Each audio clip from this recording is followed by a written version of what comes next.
اعوذ باللہ من الشیطان الرجیم، بسم اللہ الرحمن الرحیم۔ کتاب قرآن کریم میں اسلامی طرز تفکر کے خد و خال از رہبر معظم آیت اللہ سید علی خامنئی۔ ایمان، دوسری نشست۔ بسم اللہ الرحمن الرحیم۔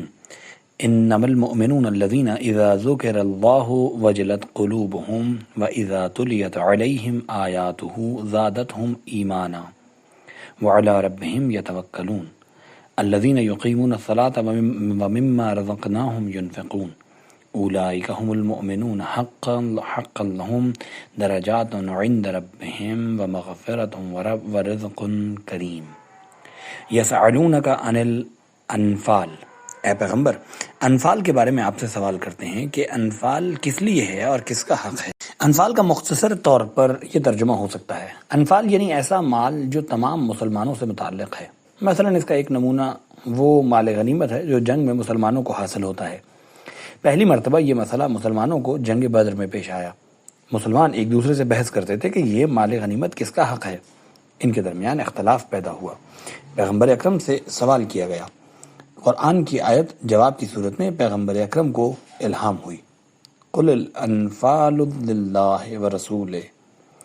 انفال خدا اور پیغمبر سے متعلق ہے۔ خدا سے متعلق کا کیا مقصد؟ یعنی بندگان خدا میں سے کچھ خاص لوگوں کے لیے نہیں ہے۔ جو بھی خدا کا مال ہے، جہاں بھی جس چیز پر بھی مال خدا کا نام صادق آتا ہے، وہ در حقیقت ایسی چیز ہے کہ جس کا الہی اہداف و مقاصد میں خرچ ہونا ضروری ہے۔ والرسول یعنی رسول کا مال ہے۔ یعنی کیا مقصد؟ کیا رسول اللہ خدا کے مقابلے میں ایک الگ مرکز کی حیثیت رکھتے ہیں؟ نہیں، ممکن ہے ہر کوئی اپنے آپ کو حق دے کہ وہ خدا کے مال میں تصرف کر سکتا ہے۔ ممکن ہے سب کہیں کہ یہ خدا کا مال ہے، ہم بھی تو خدا کے بندے ہیں۔ اس پرکشش عنوان سے کہ یہ خدا کا مال ہے، ہم بھی خدا کے بندے ہیں، اس سے فائدہ اٹھاتے ہوئے اس عمومی مال کو اپنے ذاتی استعمال میں لے آئیں، اس طرح کی چیز ممکن ہے۔ بنابراین اگرچہ مال خدا کو تمام مسلمانوں اور خدا کے حقیقی بندوں کی بھلائی کے لیے ان تک پہنچنا ضروری ہے، لیکن تمام لوگوں کی بھلائی کے لیے ان تک پہنچانے کا مطلب یہ نہیں ہے کہ جیسے جس کا دل چاہے استعمال کرے، بلکہ ضروری ہے کہ اس کا ایک مرکز ہو، اللہ کی طرف سے ایک طاقتور اور با اختیار نمائندہ ہو جو لوگوں کے تمام معاملات کا والی و سرپرست ہو۔ اور وہ کون ہیں؟ وہ رسول ہیں۔ یہاں پر رسول رسالت اور نبوت کے طور پر بیان نہیں ہوا، بلکہ حکومت الہی کی صورت میں بیان ہوا ہے۔ یعنی جب رسول اس دنیا سے چلے جائیں تو امام انفال کا ذمہ دار ہے۔ امام یعنی حاکم الہی، امام معصوم اگر کسی زمانے میں لوگوں پر حکومت نہیں کر رہے ہوتے تو جو شخصیت اللہ کی طرف سے لوگوں پر حکومت کرنے کا حق رکھتی ہے وہ انفال اور عام مال کی ذمہ دار ہوتی ہے۔ بہرحال اگرچہ یہ مال عمومی ہے، یعنی معدنی ذخائر، جنگلات، دشت و صحرا، چراگاہوں کا تعلق سب سے ہے۔ مال غنیمت جو دشمنوں سے حاصل ہوتا ہے سب کے لیے ہے۔ مال غنیمت کے طور پر حاصل ہونے والی بادشاہوں کی خاص اور قیمتی اشیاء سب کے لیے ہیں۔ جو موارد انفال کے لیے مصداق قرار دیے گئے ہیں اگرچہ سب کے لیے ہیں، لیکن اللہ کے ایک قدرت مند نمائندے کے اختیار میں ہونے چاہیے۔ وہی قدرت مند شخص حاکم اسلامی ہے۔ وہ کون ہے؟ پیغمبر گرامی کے زمانے میں خود رسول اللہ، ان کے بعد امام معصوم، اگر امام معصوم نہ ہو تو الہی عادل نمائندہ امام، وہ جس کے ہاتھ میں اسلامی حکومت کی باگڈور ہونی چاہیے، وہ انفال کے امور کا سرپرست ہے۔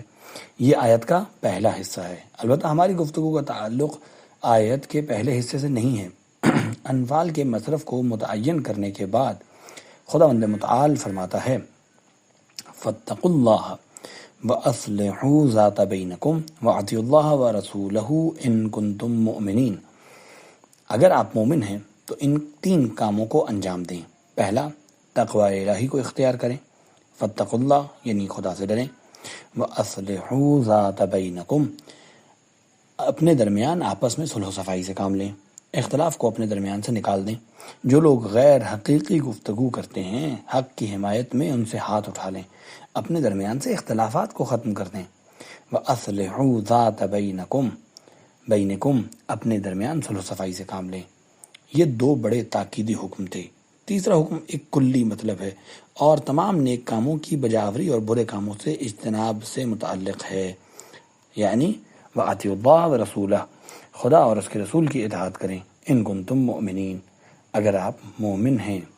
ایمان جو کہ قلبی جھکاؤ اور ایک مطلب، ایک شخص یا ایک مرکز کے ساتھ فکری، اعتقادی اور نفسیاتی وابستگی کا نام ہے، اسے فقط اس بات میں خلاصہ نہیں کیا جا سکتا کہ انسان صرف دل میں یہ جھکاؤ اور وابستگی رکھے۔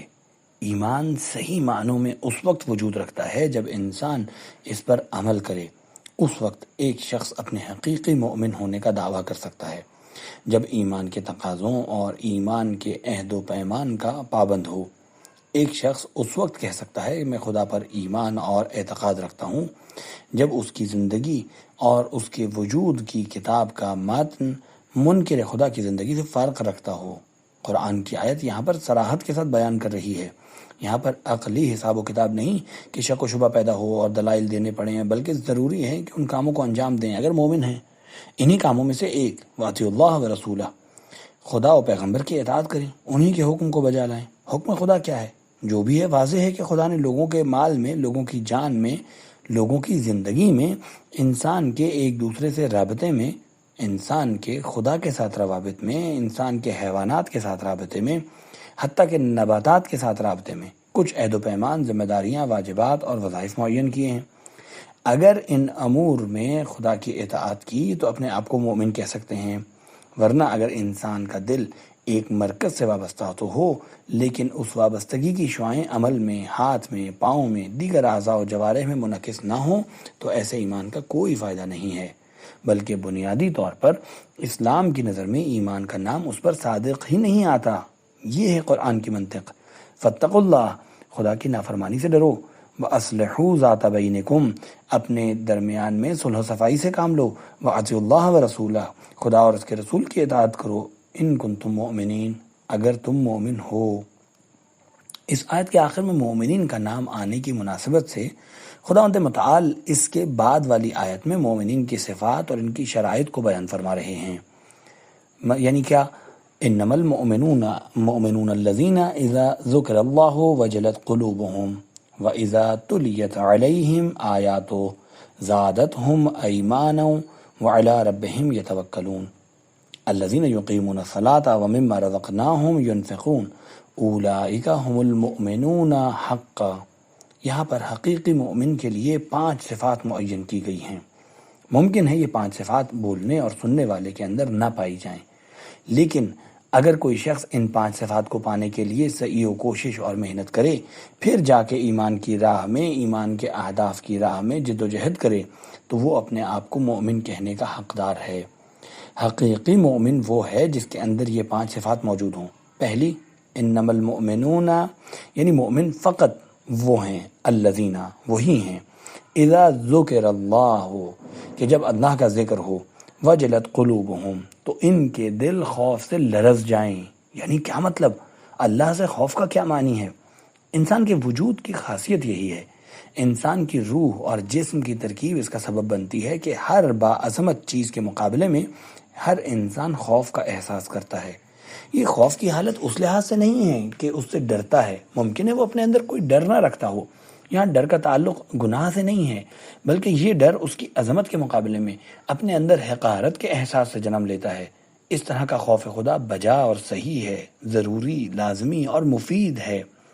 جو خدا کے مقابلے میں خود کو چھوٹا، ناقص، حقیر سمجھے اور خدا کو اپنے تمام امور پر مسلط، محافظ اور نگہبان کی صورت میں دیکھے، تو اس طرح کا انسان کوشش کرتا ہے کہ خدا کے معین کردہ اس مستقیم اور سیدھے راستے سے دوسرے راستے کی طرف نہ جائے۔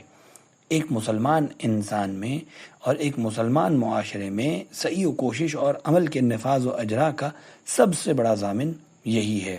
یہی چیز ہے کہ آپ دیکھتے ہیں پیغمبر خدا صلی اللہ علیہ وآلہ وسلم جب ماہ رمضان کا 3 عشرہ آتا ہے تو فرماتے تھے میرا بستر لپیٹ دو۔ اپنے لیے بستر نہیں بچھاتے تھے، یعنی اب راتیں سونے کے لیے نہیں ہیں بلکہ عبادت کے لیے ہیں، پروردگار کے سامنے تضرع و زاری کے لیے ہیں، خشوع و خضوع کے لیے ہیں۔ گمان نہ کریں کہ یہ مصنوعی اور دکھاوے کا کام انجام دے رہے ہیں۔ کس قدر ناقص اور ناآگاہ ہے وہ شخص جو یہ کہے کہ امام دعائے ابو حمزہ سمالی میں لوگوں کو تعلیم دے رہے ہیں، اپنے آپ سے نہیں کہہ رہے۔ وہ کس قدر خدا کے صالح بندوں کی روح دعا اور مناجات کی کیفیت سے ناواقف ہیں، جو یہ خیال کرتے ہیں کہ امام علیہ السلام کا گریہ ازاری اور آنسو بہانا دوسروں کو سکھانے کے لیے ہے۔ نعوذ باللہ، یعنی انہوں نے مصنوعی گریہ کیا ہے تاکہ آپ اور میں ان سے سیکھیں۔ غلط ہے، واقعاً انہوں نے آنسو بہائے ہیں۔ انہوں نے گریہ کیوں کیا؟ اس لیے کہ ان میں معرفت خدا زیادہ ہے۔ امیر المومنین علیہ السلام خدا کے وجود میں اس عظمت کو دیکھتے ہیں، ہماری ظاہر بین آنکھیں اس عظمت کا ادراک ہی نہیں کر سکتی۔ تو اس قدر بلند عظمت کا مالک ہے کہ چھوٹے سے آئینے میں دکھائی نہیں دے سکتا خدا۔ ہماری روح کا یہ چھوٹا سا آئینہ اس عجیب و غریب عظمت کو اپنے اندر منعکس نہیں کر سکتا، لیکن امیر المومنین علیہ السلام کی روح کا آئینہ کس طرح وہ اس عظمت کو سمجھ سکتا ہے، حاصل کرتا ہے، درک کرتا ہے۔ یہی وجہ ہے کہ آپ مارگزیدہ کی طرح تڑپتے اور آنسو بہاتے ہیں۔ جب یاد خدا کی بات ہوتی ہے تو وہ ہیبت کی حالت، وہ خشیت الہی کی کیفیت، وہ خوف اور ڈر کا احساس، وہ حالت جو خدائے متعال کی عظمت کے مقابلے میں اپنے حقیر اور ناچیز ہونے کے احساس سے پیدا ہوتی ہے، مومن کے دل پر مسلط ہو جاتی ہے۔ انما المؤمنون الذین اذا ذکر اللہ وجلت قلوبہم، مومن وہ ہیں جب خدا کی یاد ہو تو ان کے وجود میں عظمت پروردگار کی وجہ سے اپنی حقارت کا احساس پیدا ہوتا ہے، اسی احساس سے ان کا دل پر ہو جاتا ہے۔ یہ تھی پہلی صفت۔ وَإِذَا تُلِيَتْ عَلَيْهِمْ آيَاتُهُ زَادَتْهُمْ ایمانا، مومن کی دوسری نشانی یہ ہے کہ جب ان پر اللہ کی آیات تلاوت کی جاتی ہیں، یا وہ خود پڑھتے ہیں یا کوئی دوسرا ان کے لیے تلاوت کرتا ہے، تو ان کے ایمان میں اضافہ ہو جاتا ہے۔ زادتہم ایمانا، یہ ایمان بیج کی طرح ان کے دل میں، ان کی روح میں پروان چڑھتا ہے، بڑا ہوتا ہے، جس طرح ایک پودا بڑا ہوتا ہے، درخت کی طرح اس کی جڑیں اور شاخیں مضبوط ہوتی ہیں، یہاں تک کہ اسے جڑ سے اکھاڑ پھینکنا ناممکن ہو جاتا ہے۔ حقیقی مومن وہ ہے کہ اگر دینی اور الہی حقائق اور معارف کا ایک کلمہ بھی اس کے دل میں ہو تو اسی ایک کلمے میں تدبر کے ذریعے، بصیرت کے ذریعے، غور و فکر کے ذریعے وہ اپنے ایمان میں اضافہ کرتا ہے، اس ایمان کو ضائع ہونے سے بچاتا ہے۔ یہی حقیقی مومن ہے۔ اس آیت اور اس جملے سے ہمیں یہ درس ملتا ہے کہ قرآن تلاوت کے ذریعے ضروری ہے کہ مومن کے ایمان میں اضافہ ہو۔ قرآن ایسی کتاب ہے کہ جسے سمجھنے کی نیت سے پڑھنا ضروری ہے، اور سمجھنا اس نیت سے ہو کہ ایمان کی طاقت میں اضافہ ہو۔ وَإِذَا تُلِيَتْ عَلَيْهِمْ آيَاتُهُ زَادَتْهُمْ ایمانا، یہ تھی دوسری شرط اور دوسری صفت، اور آیت کا تسلسل ہے وَعَلَىٰ رَبِّهِمْ يَتَوَكَّلُونَ، مومنوں کی ایک اور نشانی یہ ہے کہ اپنے پروردگار پر توکل اور بھروسہ کرتے ہیں۔ توکل کرنے کا کیا مطلب ہے؟ کیا یہی کہ ہاتھ پر ہاتھ رکھ کر بیٹھے رہیں، کہتے رہیں کہ خدا خود ٹھیک کر دے گا؟ نہیں، توکل کا معنی یہ نہیں ہے۔ اگر خدا کے بندوں سے کچھ نہ ہو پاتا، اگر فساد کو جڑ سے اکھاڑ پھینکنے کے لیے انسان کی قوت ارادی اور طاقت کارآمد نہ ہوتی تو خدا انبیاء کو نہ بھیجتا، لوگوں کو انبیاء کی پیروی کا حکم نہ دیتا، انبیاء الہی کو رسالت کی بھاری ذمہ داری کے ساتھ دنیا کے اس میدان کارزار میں نہ بھیجتا۔ یہ جو آپ دیکھتے ہیں کہ خدا نے جن کو بھیجا ہے اور ان کا مقصد فساد کو جڑ سے اکھاڑنا ہے، وہ انسان اور بشر ہی تو ہیں۔ بس جان لیں کہ انسانی فساد کو انسان ہی جڑ سے اکھاڑ سکتا ہے۔ بس توکل کا مقصد کیا ہوا؟ توکل یعنی ہر حال میں بھروسہ اور امید صرف خدا سے ہو۔ آپ نے دیکھا بعض افراد اپنی زندگی میں مشکلات میں، بحرانوں میں، وہاں پر جہاں زندگی کے تمام ظاہری وسائل سے ہاتھ خالی ہو جاتا ہے، کیا کرتے ہیں؟ آپ نے دیکھا ہے، سنا ہے، مندرجہ ذیل کاموں میں سے کوئی ایک کام انجام دیتے ہیں، یا دشمن کے مقابلے میں سر تسلیم خم کر دیتے ہیں، کہتے ہیں جب ہم سے کام نہیں ہو سکتا تو ہم کیا کر سکتے ہیں؟ بس ایک ہی کہ دشمن کے سامنے سر جھکا دیتے ہیں، یا معمول کی زندگی کے اسیر ہو جاتے ہیں، دشمن کے سامنے گھٹنے نہیں ٹیکتے لیکن عملی طور پر یہی راستہ اختیار کرتے ہیں، یعنی کوشش چھوڑ دیتے ہیں، بھول جاتے ہیں کہ وہ در حقیقت عام زندگی کے اسیر ہو چکے ہیں۔ اس طرح انسان اگرچہ ظاہری طور پر دشمن کا اسیر نہیں ہوا لیکن باطن میں دشمن کے سامنے اپنا سر جھکا چکا ہوتا ہے۔ یہ بھی ایک کام اور ایک حالت ہے کہ جسے بحرانوں کا شکار لوگ اپناتے ہیں۔ ایک اور راستہ یہ ہے کہ اپنی زندگی کا خاتمہ کر دیں۔ مثلاً ایک صاحب کو جب حکومت ملتی ہے اور بین الاقوامی طاقتوں کی امداد اور حمایت کے کھوکھلے وعدوں سے تنگ آتا ہے، جس وقت بھی ملک کے کسی گوشے سے اس کے خلاف شورش برپا ہوتی ہے، وہ اسے کنٹرول کرنے میں ناکام ہو جاتا ہے۔ جب ذلیل و خوار اور تھک ہار کر بیچارہ ہو جاتا ہے تو خودکشی کر کے اپنی زندگی کا خاتمہ کر لیتا ہے۔ یہ سب ایسے راستے ہیں جنہیں مشکلات میں گھرا وہ انسان اپنانے کی کوشش کرتا ہے جو خدا سے دور ہو۔ بھلا جنگ احد سے بھی بڑی کوئی مشکل ہو سکتی ہے؟ چھوٹا سا محدود لشکر اسلام مال غنیمت کو سمیٹنے میں مصروف ہو گیا، اچانک دونوں طرف سے اس پر حملہ ہو جاتا ہے۔ چند سپاہیوں کی غفلت کی وجہ سے، ایک حملہ سامنے سے اور ایک پشت سے، انہوں نے تلواریں نیاموں میں ڈالی ہوئی ہیں، گھوڑوں سے اتر چکے ہیں، اسلحے کو زمین پر رکھا ہوا ہے۔ اچانک دیکھتے ہیں کہ مسلح وحشتناک اور غصے سے بھرے ہوئے دو گروہ ان پر حملہ کر رہے ہیں۔ ظاہر ہے اب ایک لشکر جو اسلحے کے بغیر بے سر و سامانی کی حالت میں ہے، وہ ایسی حالت میں کیا رد عمل دکھاتا ہے؟ فرار کر جاتا ہے، بھاگ جاتا ہے۔ شیطان نے چند شیطان صفت انسانوں سے یہ اعلان تک کروا دیا کہ پیغمبر صلی اللہ علیہ وآلہ وسلم بھی ہمارے درمیان میں نہیں رہے۔ واضح ہے شیطان ہمیشہ اس طرح کے کام کرتا ہے۔ شیطان کے واضح منصوبوں اور ہتھ کنڈوں میں سے ایک یہ ہے کہ وقت سے پہلے الہی اور رحمانی محاذ کی شکست کا اعلان کرے کہ ہاں تم لوگ شکست کھا گئے ہو، پیغمبر اس دنیا سے رخصت ہو گئے۔ اس طرح کے بحران اور اس طرح کی بند گلی میں اللہ پر توکل کرنے والا ایک مومن کیا کرتا ہے؟ نجات کے سارے راستے بند ہو چکے ہیں، اسلحے زمین پر رکھ دیے گئے ہیں، دشمن اسلحے سے لیس ہے، مسلط ہو چکا ہے، طاقتور ہے۔ یہاں پر جو چیز انسان کی مدد کو پہنچتی ہے وہ ایسا دریچہ ہے جو صرف خدا پرست لوگوں کے پاس ہے۔ خدا پر بھروسہ کرنے والوں کے لیے یہ بندگلی کیا حیثیت رکھتی ہے؟ پیغمبر خدا اس دنیا سے جا چکے ہوں لیکن پیغمبر کا خدا تو زندہ ہے، ذمہ داری تو ختم نہیں ہوئی۔ ایسی صورتحال میں خدا پر توکل رکھنے والا انسان کس شخص کی طرح کا عمل انجام دیتا ہے؟ امیر المؤمنین علی علیہ السلام کی طرح کا عمل انجام دیتا ہے، ابو دجانہ کی طرح، 2-3 دوسرے مجاہدین کی مانند۔ یہ اللہ پر بھروسہ اور توکل کرنے والے انسان تھے۔ توکل نہ کرنے والے کون تھے؟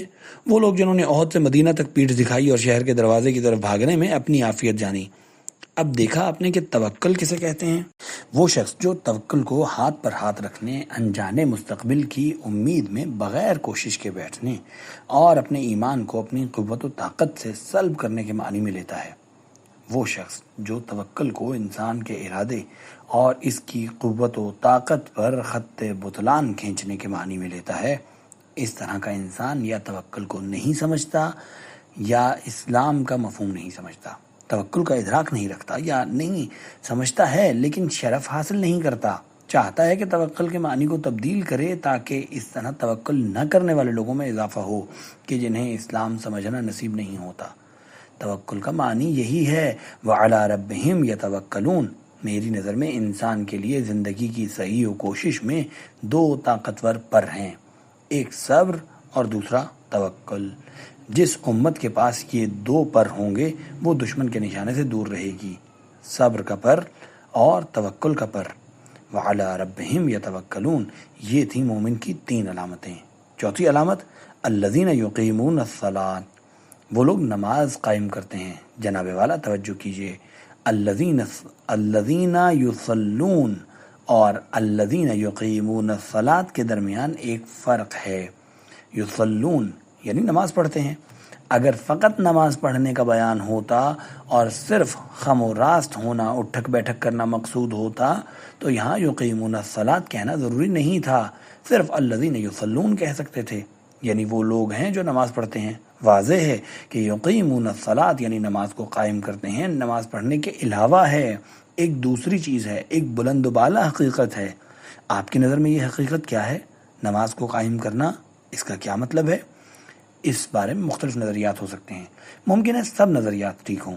ایک یہ کہیں کہ نماز قائم کرنا یعنی نماز کو مکمل طور پر ادا کرنا، بطور کامل بجا لانا۔ یقیمون الصلاۃ اتفاق سے عربی زبان میں، عربی اصطلاحات میں اقامہ کا معنی یہی ہے، یعنی کام کو بطور کامل انجام دینا۔ فَأَقِمْ وَجْهَكَ لِلدِّينِ حَنِيفًا، اپنے چہرے کو، تمام وجود کو دین کی طرف پلٹاؤ مکمل طور پر۔ ایک یہ نظریہ اور احتمال ہے، اور واقعاً ہے بھی یہی کہ اگر نماز کو اسی معنی کے مطابق قائم کرے، یعنی بصورت کامل انجام دے، صحیح ارکان کے ساتھ، نماز کی تمام تعلیمات کے ساتھ، اگر کوئی اس طرح نماز پڑھے تو حقیقت میں کامیابی اس کے انتظار میں ہے۔ دوسرا نظریہ یہ ہے کہ الذین یقیمون الصلاۃ، یعنی نماز قائم کرتے ہیں، اس کا مفہوم یہ ہے معاشرے میں قائم کرتے ہیں، معاشرے میں قائم کرتے ہیں، معاشرے کو نمازی معاشرہ بناتے ہیں۔ بعض لوگ اس خوش فہمی میں مبتلا ہیں کہ وہ خود تو نماز پڑھتے ہیں، شب و روز میں 17 رکعت کی بجائے 51 رکعت نماز پڑھتے ہیں، دوسری مستحب نمازیں اس کے علاوہ ہیں۔ اگر ان سے کہیں کہ بابا لوگ تو جوق در جوق دین سے دور ہو رہے ہیں تو انہیں ان کی پرواہ نہیں ہوتی۔ بقول شاعر گفت آن گلی میں خیش کہ در می برد موج، تو جواب ملتا ہے ہم اپنے آپ کو ساحل نجات تک پہنچا لیں بڑی بات ہے، دوسروں تک نہیں پہنچ سکتے۔ بعض لوگ اس طرح کے ہیں۔ وہ عمل جو ایمان کی نشانی ہے یہ عمل نہیں ہو سکتا۔ جو بھی بہترین نماز پڑھتا ہے لیکن خود پڑھتا ہے اور دوسروں سے کوئی سروکار نہیں رکھتا تو یہ ٹھیک نہیں ہے۔ اس کا مقصد ہے کہ کامل نہیں ہے۔ کامل ایمان کی نشانی کیا ہے؟ نماز قائم کرنا، یعنی نماز کو معاشرے میں قائم کرنا، سب کو نمازی بنانا، اس معنی میں نہیں کہ ایک عبادت سب انجام دیں۔ میرا دل چاہتا ہے کہ آپ اپنے ذہن کو الفاظ کے قالب سے نکال کر فکر کو وسعت دیں۔ میں بھی یہی سمجھتا ہوں کہ الفاظ چھوٹے، نارسا اور قاصر ہیں۔ اس طرح نہیں کہ فلاں شخص نماز نہیں پڑھتا اسے نمازی بنائیں، بلکہ نمازی معاشرہ، یعنی ایسا معاشرہ جو ہر وقت یاد خدا اور راہ خدا میں ہو، ایسا معاشرہ جو کہتا ہے ایاک نعبد و ایاک نستعین، خدا کے علاوہ کسی کی عبادت نہیں کرتا، خدا کے علاوہ کسی پر بھروسہ نہیں کرتا، اس کے علاوہ کسی سے مدد طلب نہیں کرتا۔ نمازی معاشرہ یعنی وہ معاشرہ جو ہر روز فتنہ و فساد کے سرداروں کو، جو کہ المغضوب علیہم ہیں، اور ان کے پیروکار یعنی جو الضالین ہیں، ان سے برات کا اظہار کرے۔ یہی اصل نماز ہے۔ اگر کوئی صحیح و کوشش کرے کہ اسی معنی میں دوسرے لوگوں کو نمازی بنائے تو در حقیقت یہ بندگی خدا کی راہ میں کوشش ہے، فساد کو جڑ سے اکھاڑنے کی راہ میں اور ہم کو ختم کرنے کی راہ میں، ہر ایک مسلمان اور ہر ایک انسان کو اتحاد کی لڑی میں پرونے اور وحدت کو ایجاد کرنے کی راہ میں، ان راستوں میں کوشش انجام دینا در حقیقت نماز کو قائم کرنا ہے۔ یعنی آپ ایسا کام کریں کہ تمام لوگ ہر روز 5 وقت اور ہر موقع پر چند بار کہیں ایاک نعبد و ایاک نستعین، خدایا تیرے سامنے بندگی کی گردن، بندگی کی پشت کو جھکاتے ہیں، نہ کہ تیرے غیر کے سامنے۔ ہر روز 5 بار، ہر بار چند مرتبہ المغضوب علیہم اور والضالین سے، یعنی فتنہ و فساد کے سرداروں اور ان کے پیروکاروں سے بیزاری کا اظہار کریں۔ ایسا معاشرہ قائم کریں۔ ممکن ہے نماز کو قائم کرنے کا ایک معنی یہ بھی ہو وَمِمَّا رَزَقْنَاهُمْ يُنْفِقُونَ، مومنوں کی اس کے علاوہ کون سی نشانی ہے؟ ایک یہ ہے کہ جو روزی ہم نے ان کو دی ہے اس میں سے انفاق کرتے ہیں۔ انفاق کا مطلب کیا ہے؟ انفاق یعنی ضرورتوں کے خلا کو پر کرنا، ایسا خرچ کرنا جس سے خلا پر ہو جائے، ایک ضرورت پوری ہو جائے، اس کو کہتے ہیں انفاق۔ وَمِمَّا رَزَقْنَاهُمْ يُنْفِقُونَ کہنے کا کیا مقصد؟ یعنی اللہ فرماتا ہے مومنین وہ ہیں جو رزق ہم نے ان کو دیا ہے، مال کا نام نہیں لیا، جو پیسے ان کو دیے ہیں، نہیں، یہ نہیں کہا، اس میں کوئی فرق نہیں ہے، بلکہ ان پیسوں سے جو ان کو دیے، اس عمر سے جو ان کو دی، اولاد سے جو ان کو دی، اس آبرو سے جو ان کو دی، اس جسمانی طاقت سے جو ان کو دی، اس زبان سے جو ان کو دی، اس فکر اور مغز سے جو ان کو دیا، ہر اس چیز سے جو ان کو دی گئی ہے، ما رزقناہم، ہر چیز، ہر وہ چیز جو ان کو رزق کی صورت میں عطا کی گئی ہے، کیا کرتے ہیں؟ ینفقون، انفاق کرتے ہیں، صحیح طور پر خرچ کرتے ہیں، نہ کہ ہر جگہ خرچ کر دیں۔ اولئکا ہم المؤمنون حقا، حقیقت میں یہی مومن ہیں، لہم درجات عند ربہم، ان کے لیے درجات ہیں، درجات یعنی رتبے اور مرتبے، عند ربہم ان کے پروردگار کے نزدیک، و مغفرہ اور مغفرت بھی ان کے شامل حال ہوگی، وہی مغفرت جس کا کل میں نے معنی کیا تھا۔ امید ہے وہی مفہوم آپ کے ذہن میں بطور کامل موجود ہوگا۔ خدا کا کسی کو مغفرت دینے کا مطلب یہ ہے کہ اس کی روح پر گناہ سے جو زخم وجود میں آیا ہے خدا اسے بھر دے۔ اس طرح کے افراد کے گناہ کے زخم کو خدا مندمل کر دے گا۔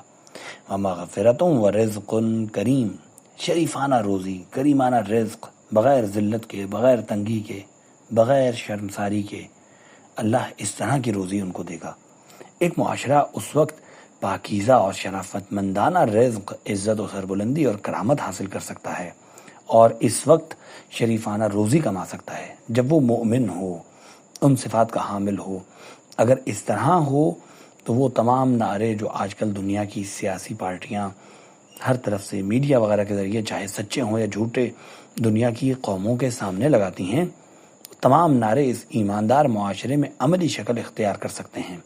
صلح، آزادی، رفاہ عامہ، امن و سکون، جنگ کے بغیر، خون ریزی کے بغیر، اخوت و برادری کے ساتھ، خلوص اور محبت کے ساتھ، اعلیٰ ثقافت، اعلیٰ تعلیم، بہترین روزگار، اور وہ تمام الفاظ اور نعرے کہ جن میں سے بعض بامعنی اور بعض بے معنی ہیں، وہ تمام نعرے ایمانی معاشرے میں عملی شکل اختیار کر سکتے ہیں۔ وَرِزْقٌ کریم، اور عزت و شرافت، کرامت و سربلندی کی روزی بھی۔